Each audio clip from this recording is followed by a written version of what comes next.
व्यापारियों के लिए अब थोड़ी सी दिक्कत हो गई। चलेगा तो बनारस का ऑटोमेटिक बिजनेस फ्लो पर जाएगा आपका। मेरा नाम विकास गुप्ता पड़ेगा। अच्छा, ये कौन सा एरिया है? ये नई सड़क इलाका बोलते हैं। ये मेन मार्केट है, ये भी आपका बिनिया के हाँ जी जी। ये पॉलीथीन का आप यहाँ बड़े व्यापारियों में आप आते हैं तो किस में सभी लोग हैं, सब व्यापारी अपने स्तर से काम कर रहे हैं। जो जो जिनका स्तर है, काम तो बहुत पुराना हम लोग का भी है, बाप दादा के ज़माने का। लेकिन अभी कुछ दिनों से और कुछ सालों से थोड़ा दिक्कत परेशानी आदमी के साथ चल रही है। व्यापार भी अच्छा नहीं चल रहा है। थोड़ा सा जो टैक्स वगैरह लगाया गया है और जो ये चीज़ है, ये सब थोड़ा सा व्यापारियों को डिस्टर्ब कर रहा है। टैक्स ज़्यादा लग गया? कितने टैक्स लगे हैं इस पर? पहले तो जब वैट लगा था तो हम लोग का 5% के स्लैब में था, लेकिन अब जब से जीएसटी लगा है तब से 18% के स्लैब में आ गया। तो इसका टैक्स का भी बहुत ज़्यादा असर पड़ा है। अच्छा, ये जो 45 दिन का ड्यू दिया गया है उस पर क्या? 45 दिन का ड्यू मतलब किस चीज़ पे बोल रहे हैं? अच्छा, जैसे ये है कि जो व्यापारियों और आपके बीच में जो एक रहता था कि 45 हम एक साल में उसको चुकता कर सकते हैं या 6 महीने में चुकता करें, लेकिन अब सरकार की तरफ से कहा जा रहा है कि उसको 45 दिन के अंदर उस व्यापारी को आपको भुगतान करना पड़ेगा। तो कहीं ना कहीं व्यापार कोई ऐसा प्रोडक्ट होता नहीं है कि सारे प्रोडक्ट जल्दी ही बिक जाए, तो इस पे क्या है सरकार जो लागू करती है? भैया देखा जाए तो टैक्स तो लगाई है कई चीज़ों पे, और बिना टैक्स के तो सामान वैसे भी नहीं आ रहा है। लेकिन अब आने वाले वक्त में क्या होगा और गवर्नमेंट किस तरह की पॉलिसी लाती है व्यापारियों के लिए, ये तो गवर्नमेंट ही बता सकती है। हम लोग को तो उसको फॉलो करना है, रूल्स को, बस यही है। हम भी उसी को फॉलो करके चल रहे हैं जिससे कि हमारा व्यापार चलता रहे हमेशा। लेकिन यह व्यापारी कठिनाई में है बहुत। दिक्कत परेशानी तो व्यापारियों के साथ थोड़ी आई गई है, क्योंकि सभी चीज़ों को देखते हुए और सारे नियम कायदों को फॉलो करते हुए व्यापार करना थोड़ा मुश्किल हो गया। पहले थोड़ा सा छूट मिलती रही, उतनी छूट नहीं है व्यापार। अब दिक्कत हो गई है व्यापारियों के लिए। हाँ, व्यापारियों के लिए अब थोड़ी सी दिक्कत हो गई है, और काफ़ी नियम कायदे भी बन गए हैं जिनको फॉलो करते हुए व्यापार तो हमें नहीं लगता कि ज़्यादा फल फूल रहा है किस चीज़ को लेकर। लोकसभा चुनाव, आगामी लोकसभा चुनाव भी है और राहुल गांधी की भी यात्रा मैंने देखा है कि हाँ उनकी यात्रा भी चली, और क्या लग रहा है कि देश का माहौल किस तरफ जा रहा है?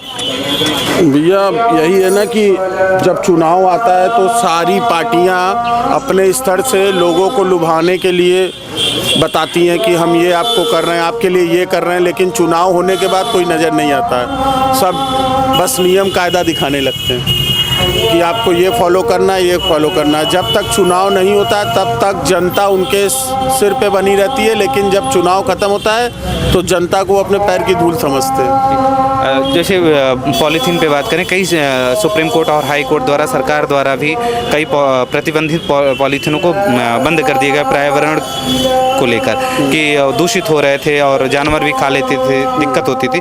तो उसको लेकर क्या मार्केट में एक्चुअली बंद हो चुके हैं कि वो अभी भी चल रहे हैं? भैया चोरी छिपे लोग मार्केट में अभी भी बेच रहे हैं। हम लोगों ने तो अपने स्तर से पूरा बंद कर दिया है। इस मार्केट, नई सड़क मार्केट में तो किसी तरह का कोई भी झोला पॉलीथीन बैग का काम नहीं हो रहा है, लेकिन आए दिन औचक निरीक्षण करते हैं लोग, अवैध वसूली करते हैं निगम वाले। इस चीज़ को सुनते नहीं है, समझते नहीं है। व्यापारी अपना बात बोलता है कि भैया हम लोग सारे रूल फॉलो करके ही माल बेच रहे हैं, लेकिन वो आए दिन व्यापारियों का माल पकड़ते हैं, उस पर चालान काटते हैं, जुर्माना काटते हैं, जो सही नहीं है व्यापारियों के लिए। व्यापारी वर्ग इससे बहुत ज़्यादा परेशान है और बहुत ज़्यादा वो है कि यार कोई भी नेता आते हैं वो भी यही बोलते हैं कि आप लोग व्यापार करिए, कोई दिक्कत नहीं है, लेकिन जब ज़रूरत पड़ती है तो कोई सामने खड़ा नहीं होता है सारे।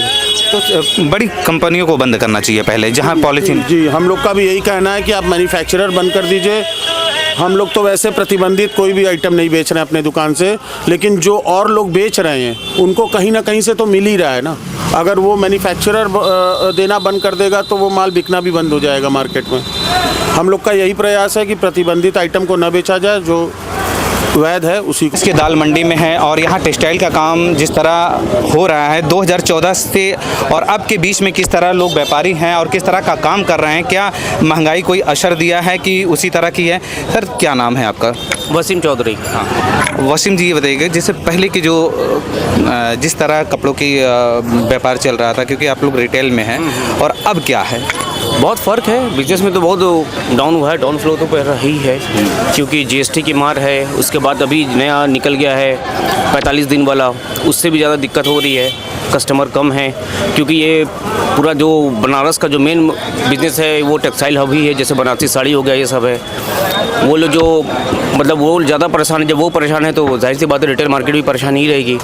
डाउन फ्लो है और क्या है। अच्छा, सरकार जो बार बार कहती है कि टेक्सटाइल पे भी हम ध्यान दे रहे हैं, तो किस तरह टेक्सटाइल पे, कपड़ों पे किस तरह के ध्यान दे रही है? ध्यान क्या देना है, अगर उनको ध्यान देना है तो पहले जो जैसे यहाँ का जो ज़मीनी चीज़ है, जैसे कि यहाँ पर बनारसी साड़ी हो गई, अगर उन सब चीज़ों पे अगर ध्यान देंगे तो हर चीज़ अच्छा हो जाएगा।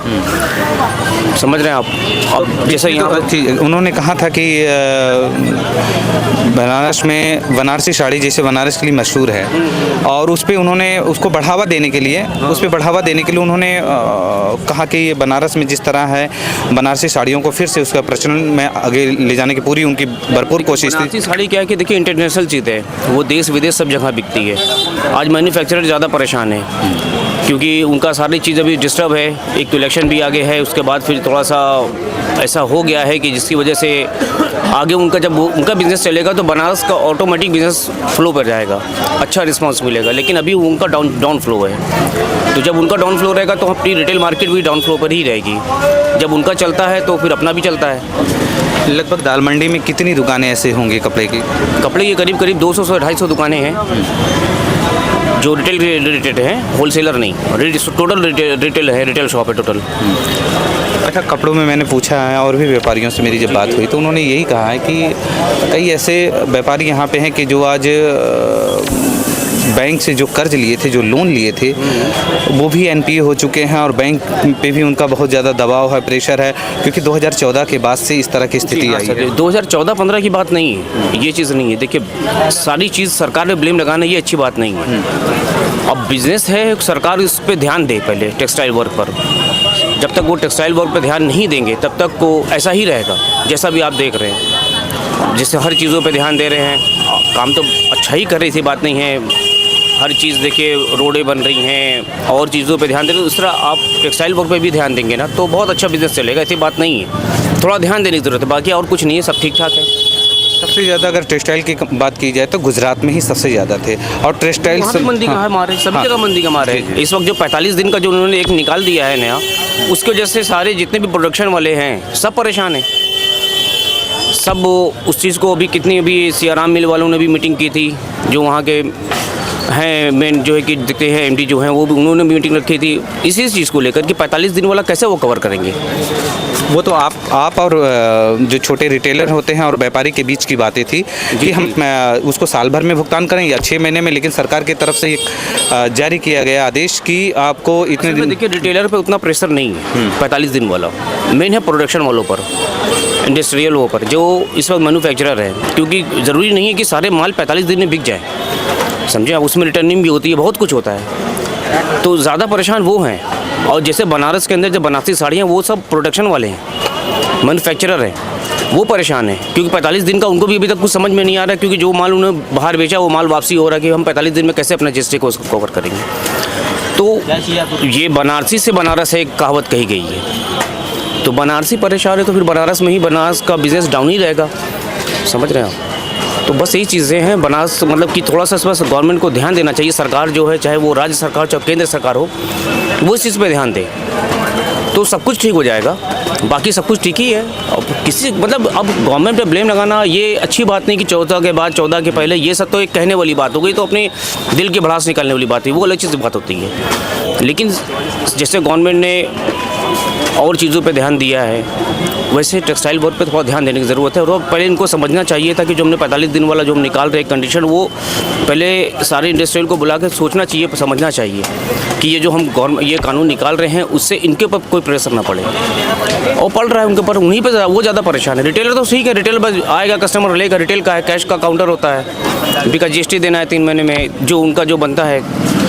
बाकी अब ये तो गवर्नमेंट समझेगी ना कि गवर्नमेंट क्या चाह रही है, कि 45 दिन वाला कुछ थोड़ा दिक्कत कर रहा है इंडस्ट्रियल को, प्रोडक्शन वालों को। सरकार को ध्यान देने की ज़रूरत है। जो बनारस के लोग हैं, बनारसी के नाम पे ही मशहूर है, लेकिन अगर यहाँ पे व्यापारियों पे और इस तरह के जो टेक्सटाइल की जो कंपनियां हैं जिससे लेन देन चलता है, अगर उन पे ध्यान दिया जाए तो ये आगे बढ़ सकते हैं। लेकिन सरकार इस पे पूरी तरह ध्यान आकर्षित करने की कोशिश कर रहे हैं कि सरकार की ध्यान जाए और सरकार देखे, क्योंकि फिर आगामी